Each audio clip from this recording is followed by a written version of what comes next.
زبیر صاحب اگر ہم تھوڑا سا اپنی ہسٹری کو دیکھیں تو آپ کو یاد ہوگا بھٹو صاحب کے لیے بھی کچھ ہوئی تھیں انٹرنیشنلی، میاں صاحب کے لیے بھی کچھ ہوئی تھیں، سو آن سو فورتھ. تاریخی طور پر انٹرنیشنل انٹرونشنز یا پریشر جو ہے کسی بھی ایسی پولیٹیکل فیاسکو میں وہ اتنا کچھ سکسیسفل تو نہیں رہا یا رہا ہے، اور اب کے دور میں اور ماضی کی جو پریشرز اس میں کیا فرق آپ کو دکھائی دیتا ہے؟ دیکھیں بھٹو صاحب کے دور پہ فار ایگزامپل اور آج کے دور میں بالکل زمین اور آسمان کا فرق ہے. بھٹو صاحب کا بالکل انٹرونشن کیا، ایون انڈین پرائم منسٹر نے اپیل کی تھی ضیاء الحق سے کہ جی ان کی لائف کو بخش دیا جائے، مطلب پھانسی کی سزا نہ دی جائے، اور دنیا کے زیادہ تر پیشتر لیڈرشپ نے، عرب ممالک نے. ایک تو یہ تھا کہ وہ ایک اتھارٹیرین ملٹری رول تھا پیورلی. دوسرا یہ تھا کہ وہ جو انٹرنیشنل حالات تھے وہ اتنی تیزی سے چینج ہو رہے تھے، اور آپ نے دیکھا کہ 79 دسمبر میں جب سوویٹ آکوپیشن ہوا ہے آف افغانستان تو Zia ul-Haq was the front line leader, ان کا ایک سب سے پسندیدہ لیڈر بن گیا تھا. تو وہ جو تمام اس کے بعد 79 سے لے کے 88 تک تھے، Zia ul-Haq was the most loved leader by Washington and London and every western capital. اور اسی طرح سے اس کے بعد ہم نے دیکھا کہ پاکستان کی ایک حیثیت تھی، جیو پولیٹیکل حیثیت تھی. مشرف صاحب بھی فرنٹ لائن اسٹیٹ بنا گئے تھے پاکستان کو، تو وہ جو بھی چاہے ملٹری رجیم تھا یا جو بھی تھا. آج پاکستان کی حالت بالکل ڈیفرنٹ ہے، اور وہ حالت اگر آپ بائیڈن ایڈمنسٹریشن میں بھی دیکھیں تو بالکل انڈیفرنٹ تھی. نہ کوئی خط و کتابت، نہ کوئی ٹیلی فون کالز، نہ وزٹس، نہ کوئی انکریجمنٹ، نہ ڈسکریجمنٹ. انڈیفرنٹ تھا بالکل کہ پاکستان کیا کر رہا ہے کیا نہیں کر رہا، بیکاز اکنامک ریلیونس بالکل نہیں رہی ہے، geopolitical situation completely change ہو چکی ہے.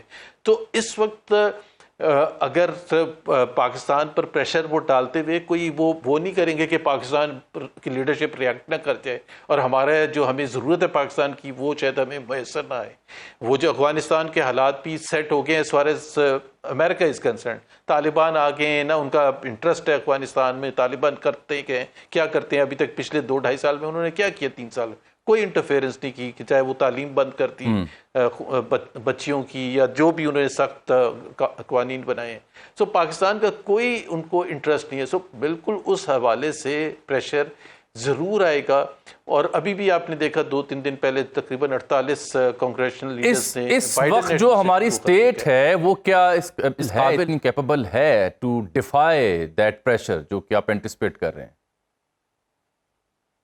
بالکل نہیں ہے ان میں یہ دم خم کہ وہ ڈیفائی کریں گے.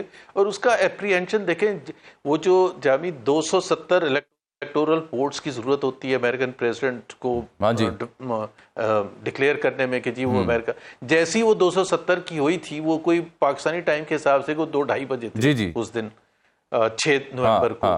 اس کے 3 گھنٹے کے بعد خواجہ آصف نے ٹویٹ بھی کر دیا تھا.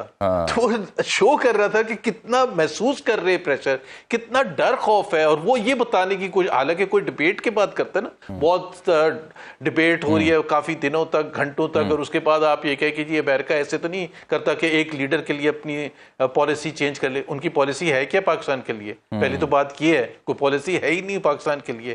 وہ اگر اس خطے میں انٹرسٹ ہے ان کا تو اس کا انٹرسٹ ان کو انڈیا میں ہے زیادہ، کہ India can play a crucial role. ان کی ٹرمپ کی جو اپوائنٹمنٹس ہیں ہم ترین عہدوں پہ، وہ بھی اس چیز کو ڈیمانسٹریٹ کرتی ہیں کہ انڈیا کو کیسے وہ دیکھ رہے ہیں، اور پھر چائنا کو کاؤنٹر کرنے کے لیے ٹھیک کہہ رہے ہیں آپ. They are all pro India. Exactly.